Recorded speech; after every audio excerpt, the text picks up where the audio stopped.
Welcome back, friends, to a new episode of the Kendo and Aiuto Italia podcast, the podcast for fans of Kendo, Aiuto, and the entire world of martial arts. Today, we're doing a deep dive into a really foundational text. We're analyzing an insightful speech from December 2007 by Morishima Tateo Sensei. It's a critical look at modern Kendo, and frankly, it's vital. It's like a mirror, you know? It forces every practitioner to look at their own training. And Morishima Sensei, he gets right to it. He identifies this crisis point, calls it a period of confusion. And the source of that confusion is, well, it's pretty shocking when you think about the history.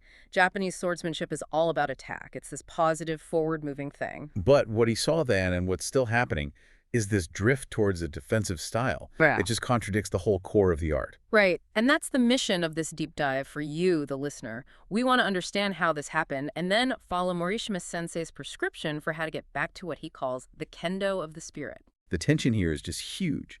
You've got Kendo as a sport, which can get obsessed with winning a shiai match. And then you have Kendo as a spiritual path for, building your character. And if we lose that second part, the whole thing just falls apart. So let's start at the beginning of that collapse. Where did it begin? You have to look back to 1952. After the war, Kendo had to be, reinvented.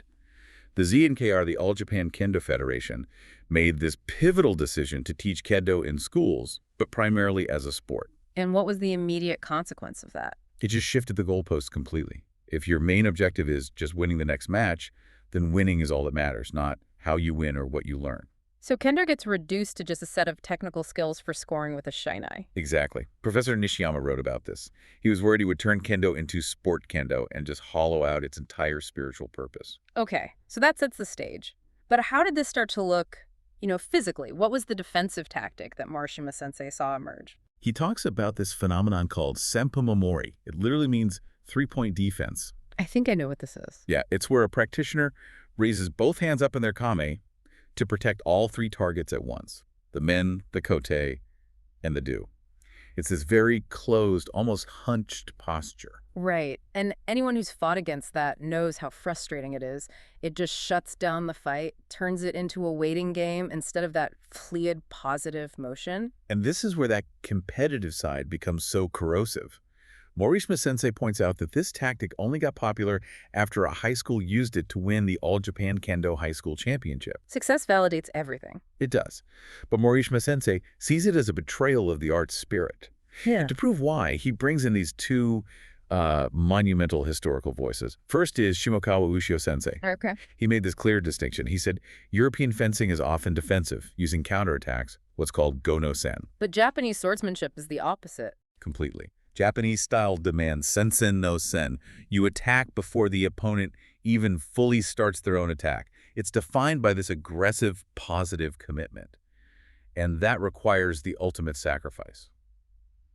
Tsutami. Throwing your body away in the strike, accepting that you might get hit yourself just to land your own attack, it's the highest form of commitment. You're basically accepting defeat in the pursuit of the perfect strike.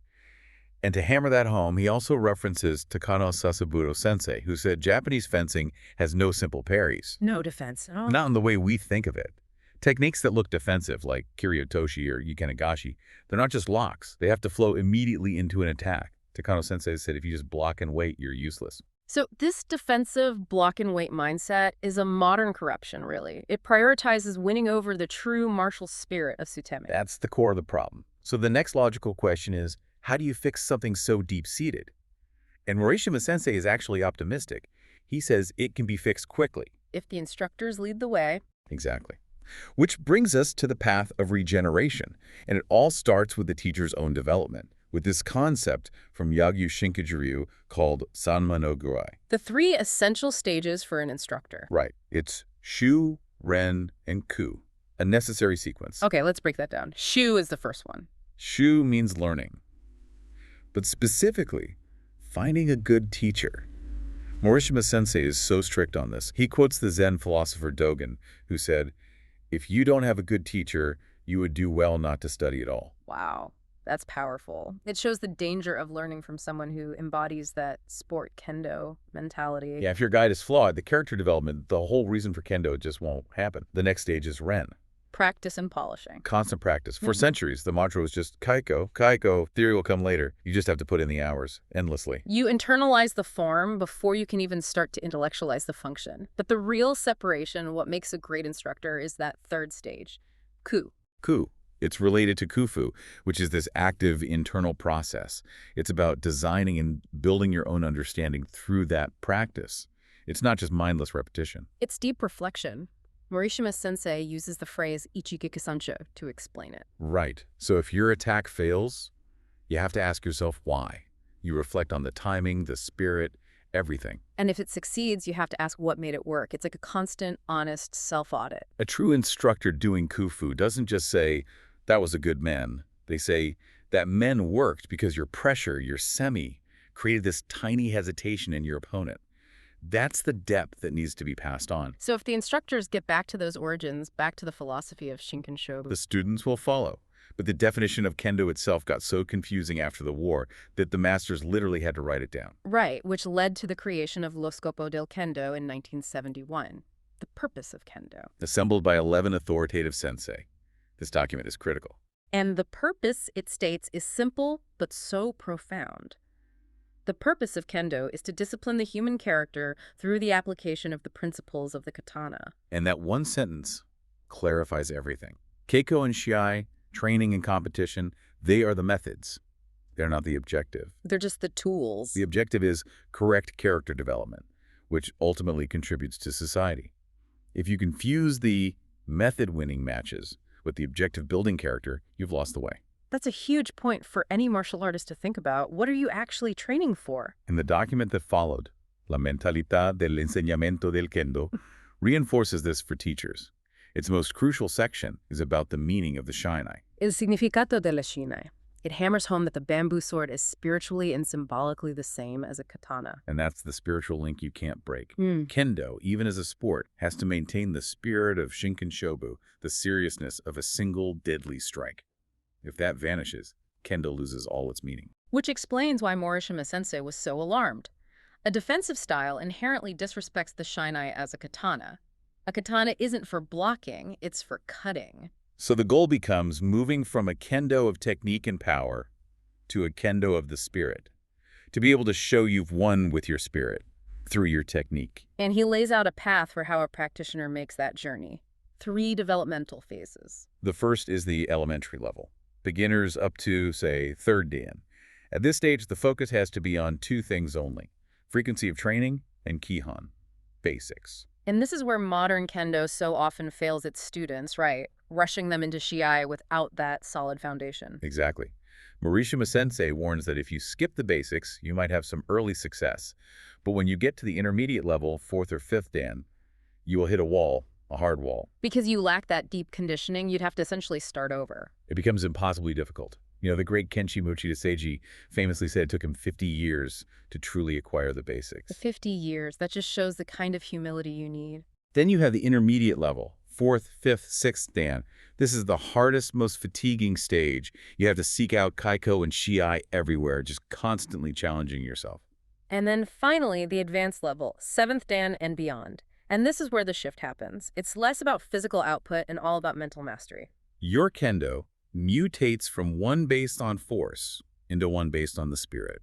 And that spiritual shift depends on the single most important principle in kendo, shinke raku ishichi. Mind, spirit, and force, all in unison. The formula for maximum efficiency. Let's unpack that. It all starts with the spirit, with shin.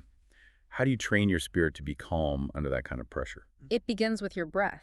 Morishima Sensei talks about a technique called chikoki tanden kukyu. A long exhalation followed by a short inhalation, all centered in the tanden, the lower abdomen. And we know physiologically that deep abdominal breathing stimulates the parasympathetic nervous system. It literally calms you down. When you control your breathing, you control your ki, the universal energy.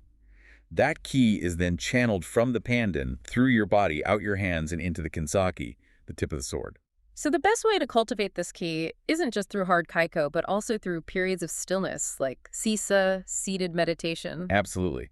When you unify mind, spirit, and force, you naturally move toward the goal of shotachi upon winning on the first strike, the ultimate expression of shinken shobu.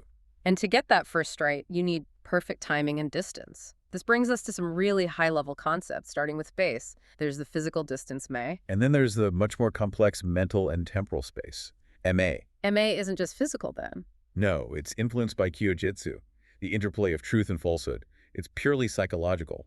If your opponent has a dominant spirit, they will feel closer to you, even if the physical distance hasn't changed. And if you're the dominant one, the weaker opponent seems far away, their opening never seems to appear. That mental control is what allows you to follow the golden rule of striking. You only attack when an opening, a kyo, appears in the opponent's concentration. He criticizes modern Kendo for attacking indiscriminately, Mudachi, without waiting for or creating that opportunity. So if there's no opening, what do? You have to create one. Exactly. That's kuzushi, the art of breaking the opponent's guard, their spirit, or their technique. It requires immense pressure, or seme, and rational kendo with no wasted energy.